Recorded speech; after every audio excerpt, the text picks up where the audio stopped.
Okay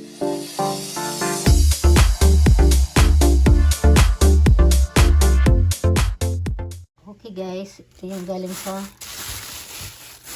garden. Gagawa ko ng salsa. Yan, make salsa. So, ang kailangan lang natin ay ito. Pouch nito. Distilled vinegar. At tomato. Yan lang. Magpakulo tayo ng tubig.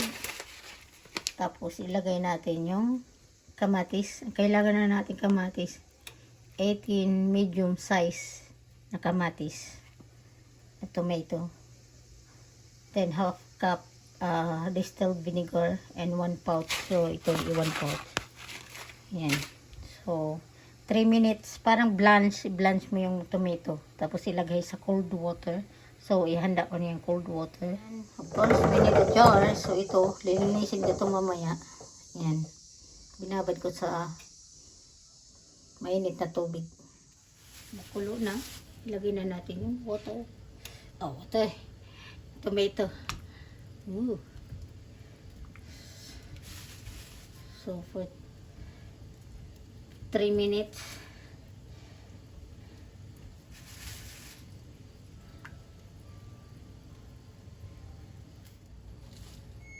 Okay, it's done the 3 minutes. Okay, it's in the cold water. It says remove the core and skin. So we will remove this one. Okay, and the skin. Right. So cut the core and remove the skin. Okay. Cut the core and remove the skin. Okay, it's done. I transfer here. So I'm gonna chop this one. Okay guys, chop na natin. And kailangan remove mo din tong hard part. Yan. Then chop.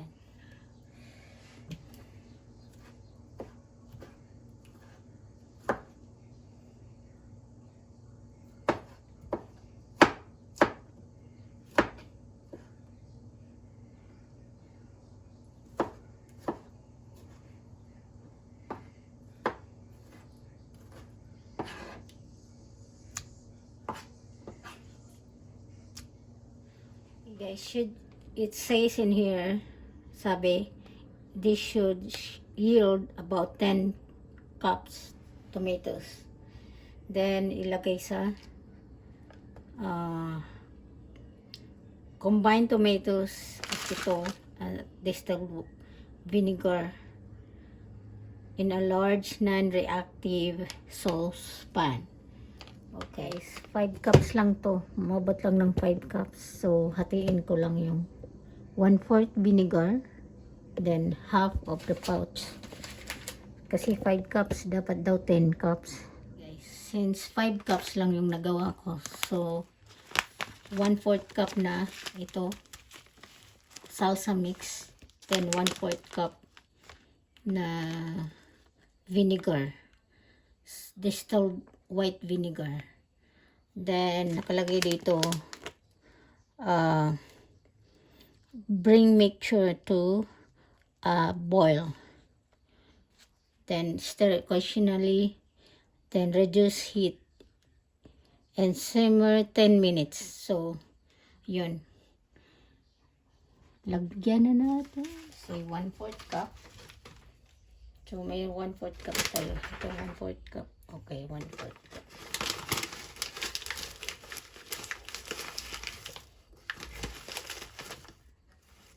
Okay. Kasi, meron siyang 113.4 grams. So, meaning 1/2 cup to ang laman. Okay, ito ang ginamit ko. 1/4 cup nito.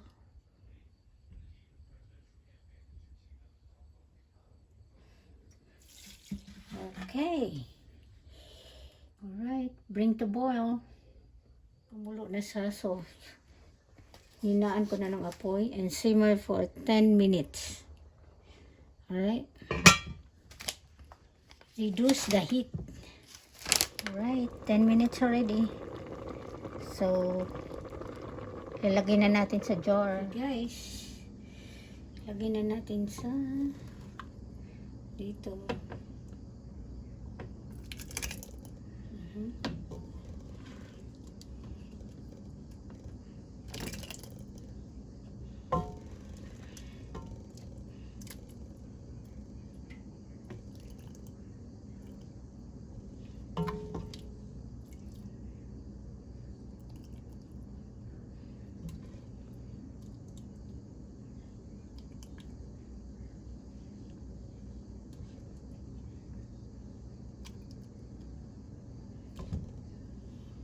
Okay, so this is the one.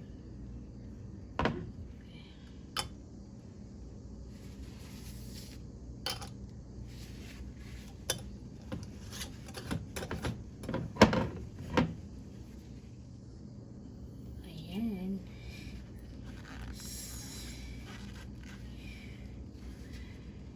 Okay guys, so dalawa yung nagawa ko.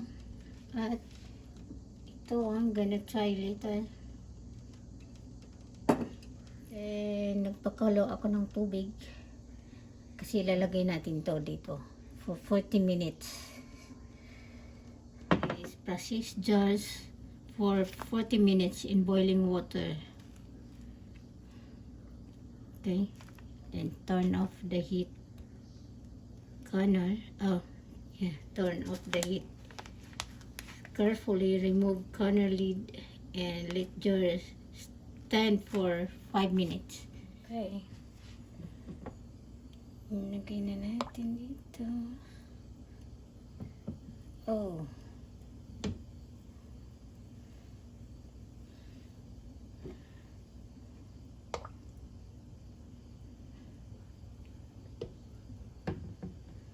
Kulang ng water.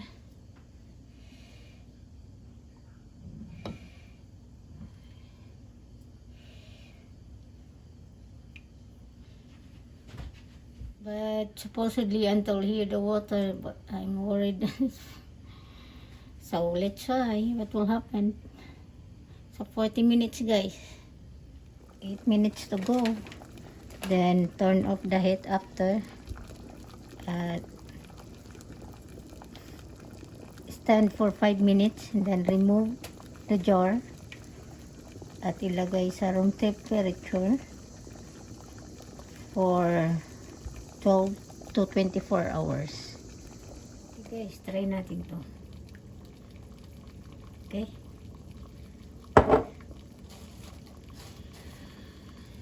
So, potato chips.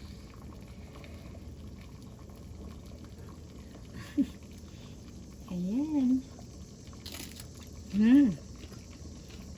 Good.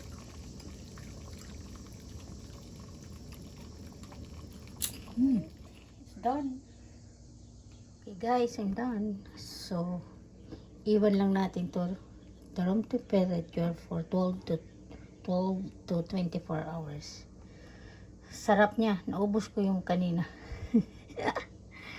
So, yun lang guys. Thank you for watching. By the way, this is my first time to make this salsa. So, nangangapa. So, that's all guys. Thank you for watching. Bye-bye. Habo lang. Kapag hindi airtight siya, tumutunog.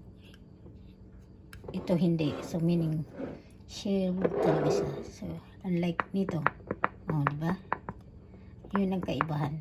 Hindi siya airtight.